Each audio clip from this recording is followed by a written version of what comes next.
Welcome back to Trots TV. It's time for 6 things we've learned. We're going back to school again, and with the Miracle Mile on us, we're only a few days away from the Miracle Mile. So, what's 6 things we've learned about the Miracle Mile? Robbie, you've had a little bit of experience in a Miracle Mile. Obviously, drove Carlu Mick in one and went very close to winning one. Yeah, it's a race that as a kid you dreamed of being. I was very fortunate, and I got the drive sort of not too far away from the Miracle Mile, and it all happened so fast, but I can still remember going out onto the track like it was yesterday. It was an unreal feeling. It was just when Menangle sort of had just started to really hit its straps, and the fence was lined with people, and to run second, I thought, it felt to me like I'd won, even though I knew I hadn't. It was just like gold running second. So hopefully I get another chance one day soon, and it's a race that it's a privilege to drive in, and the feeling you get when you go onto the track, it's unlike any other race. They had the national anthem playing while you were driving up the back straight, the hairs on your armour standing up like that. They did. That's one thing I remembered. You were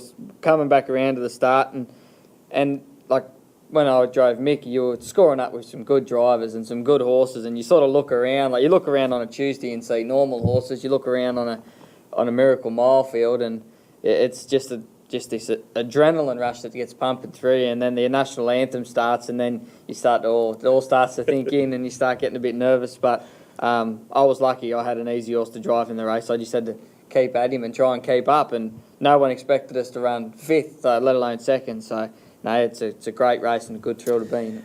It's a race that's got a lot of magic about it, and I think a lot of that magic is because the directors do pick the field. And look, you know, there's every year we talk about controversies, horses that were left out, horses that were, you know, put in that shouldn't have been. We can go back to when Manaville was put in front of House of Ancelot, and then Brian Hancock brought House of Ancelot out and ran the track record.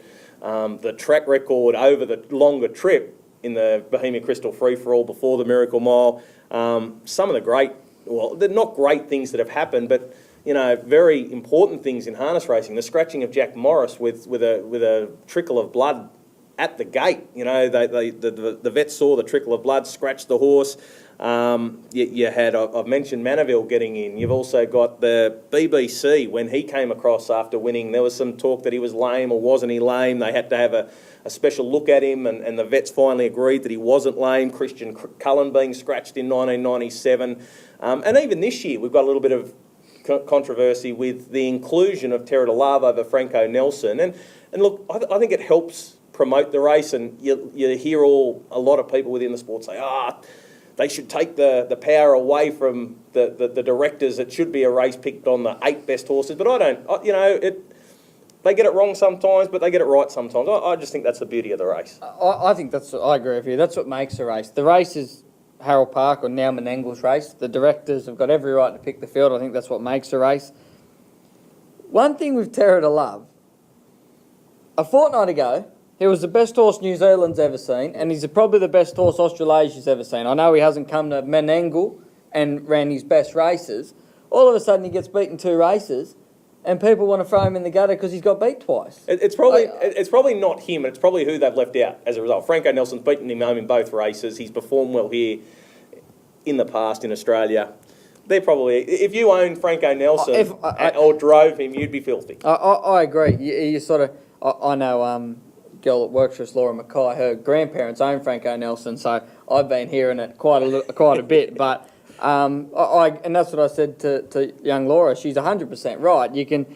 But if you're the owners of Terra de Love, you say you deserve your chance too. So it's by the by. I know it's come down to the crunch time, and Franco Nelson's runs were terrific in both races, and his form over the last 6 months in Grand Circuit Free-for-all races has been enormous. But that's the risk you take. If you don't come, you sort of got to hope you get an invite, and his run's probably warranted an invite, but they went with Terra de Love first, so we'll see what happens on Saturday night. What's your second point? I sort of look at it as barrier draws. Barrier draws are a massive thing in a Miracle Mile, especially.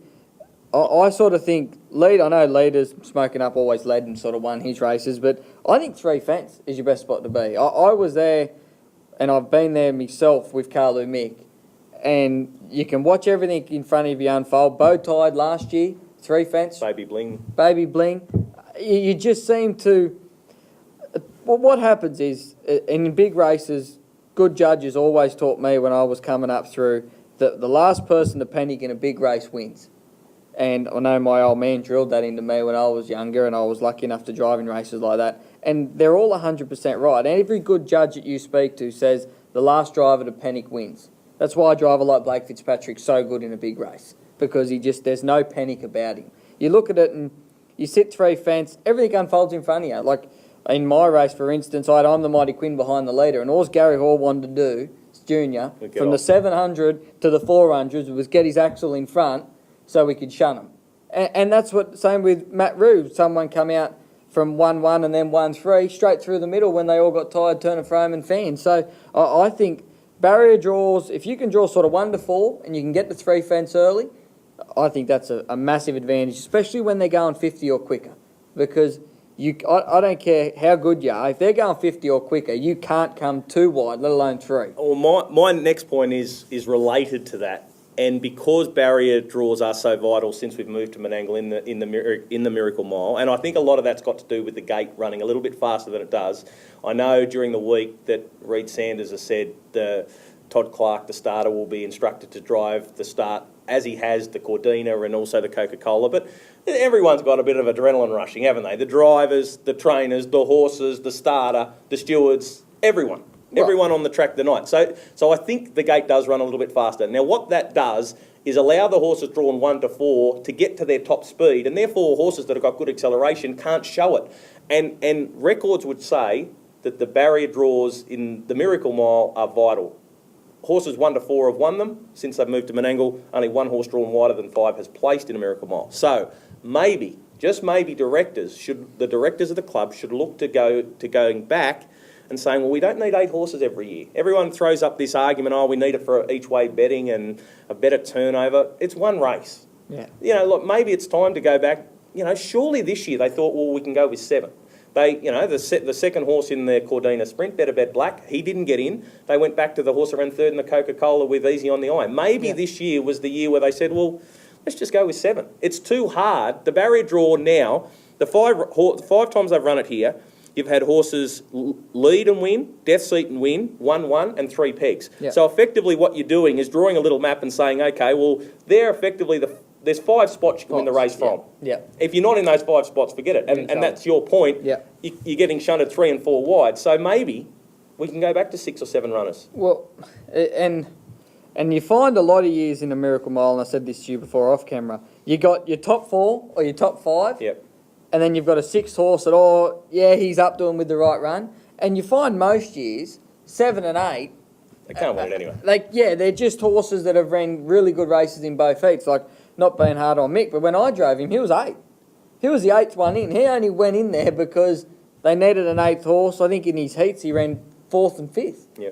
So it worked good for me that year, but I suppose when you look at it in the real picture, the horses that they do put in position 7 and 8 are there because they needed to fill the field up. So maybe it might be something for the directors to sit down and look at. What's your last point? The Sunday. I sort of feel that, I know Inter Dominion is run generally on a Sunday. Yep. And I think the Miracle Mile would be suited to a Sunday afternoon. I think with I'll be here all night with Kerry Ann's team, and we've got runners from, I think, races 2 to the last. Last is at 11:15. You can't tell me that anyone that's got their kids and family that wants to come and enjoy a day at the trots, they won't come. Because what time's the Miracle Mile? I think it's 10:15. 10:15. Like, I sort of feel to myself, I reckon they'll nearly put an extra quarter of the crowd on if they moved it to a Sunday. And I would say, coming from a Sky Channel background, I think, having worked in the afternoon on big Breeders' Crowns, Inter Dominions, meetings like that, Breeders' Challenge final days, compared to Saturday nights, you get a lot more opportunity to give greater exposure to the meetings and interviews, pre-race, post-race talk, if you go in an afternoon. Get away from the Saturday night where there's a race every 3 minutes, whether it be another trot race or another greyhound race. And okay, you're going to battle with the gallops on a Sunday afternoon, but I tend to agree with you. I think, and who's going to, you could bring your family out, trying to, local people in the Campbelltown area, But it's very late to have, 10, 12-year-olds out until 10:15. The main races run then. By the time you get home, it's 11 o'clock. It throws a massive hole in your weekend. And everyone goes, and don't get me wrong, it happens whether it's day or whether it's night. But everyone goes after the big race. They start the weed out. And I've driven in the last race on all them big major races, even Breeders' Crown races. You look into the crowd, and it's not half as full as what it was 5 races ago. I would like to see them make it a day or an early afternoon meeting, and we've got to encourage the crowd to stay all day, because that's where I think we've got to encourage families and friends and everyone to get together, and perfect here with all the lawn and that. Yeah. I think it's just an opportunity missed. Geez, you've come up with some good ideas today. Mate, I'm on top of it today. You've worked very hard. I'm on top of it. My last point. It's amazing in the last 15, 20 years how many times we've seen horses double up. They'll win one, and then they'll come back and win two. Holmes DG. We saw Be Good Johnny. Yep. We saw Sokiola. Yeah. We saw Smoking Up. Yep. We're going to see it again on Saturday night, I think. Bo. I think Bo's side. Like, everything points towards him running a cracking race. Barrier Draw's been kind. He was electrifying in winning that the Coca-Cola Sprint. And he's a funny horse because he looked in some sort of bother on the turn, and then all of a sudden he went into another gear. I think, and I was talking to Jimmy actually this morning, and I never like anyone saying whether it's my horse or anyone's horse. No horses are morals. Anything can happen. Things happen in races. Horses get beat. But Bo just looks like he's fallen into the right barrier. He's flying. It just looks like Avon Over, Easy on the Eye, and Stewie are just going to go to it. And he's just going to be sitting off it.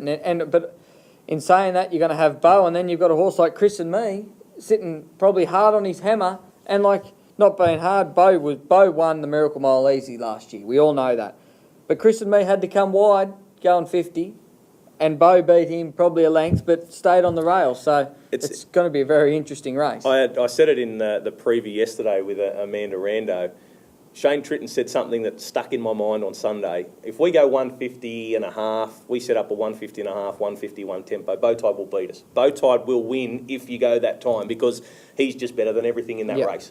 But if we get him out of his comfort zone, if we set up a 149 and a half mile, all of a sudden it makes it harder for him. And it takes him to somewhere where he hasn't been too often in terms of his, the pain that's rolling through him. You sit up and let him feel big and strong, he's going to beat you. But, that's why I think there's going to be speed on. Look, I think he'll win, even if they do go, say 150. But there are a better chance of beating him or another runner in the race winning if they break 150 than if they go 150 and a half. Yeah, I think either way they go, I still think it's going to be hard to beat him, but it's going to be a cracking race. And then you've got some really, I've got to say it's probably one of the better Miracle Mile fields for class in them top 6 horses that we've seen. Luke McCarthy said to me on Monday, put Smoking Up in this field and you've got one of the best ever. Well, you do, for a reason. Can't believe we didn't mention him, but imagine him sitting off the pace, Chris and Me, guaranteed. Yeah. There's just a wave of good horses, so it'll be a good race to watch. I'm looking forward to it, and that is 6 things we've learned about the Miracle Mile. Join us next week when we'll be back to go to school once again. This program was brought to you by Harness Racing New South Wales and the New South Wales Harness Racing Club. This has been a Harbour Television production.